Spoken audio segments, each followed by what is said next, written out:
चीज का पता नहीं, चांस दे आपको इस चीज अभी को उतार देगा, मेरी चीज का पता नहीं था। इस चीज़ का इल्म होना चाहिए कि शरीयत, सुनो, शरीयत में भी मना है और दुनियादारी में भी मना है। अभी पता चल गया अगर एक चांस ये आपको, हाँ, इसके लिए टिकट जारी करेंगे। ये टिकट आप ये करके अपना लाइसेंस ले लेंगे, ठीक है। नाम क्या है? चले, ये हमारी ब्रांच है F10 मरकज़ में।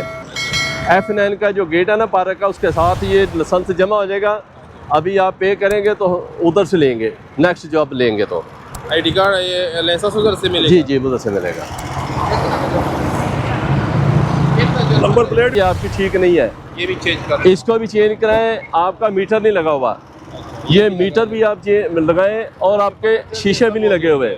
सब हो जाएगा, पता चल जाएगा। हाँ, बरकरार ये जाके ना चेंज कराएं। अभी सिर्फ आपको मैं 3 बैठने का दे रहा हूँ, बाकी जो वलेशन है ना, ये आपको एजुकेट कर रहा हूँ और इसको आप सेट कराएं। ठीक है, ठीक है।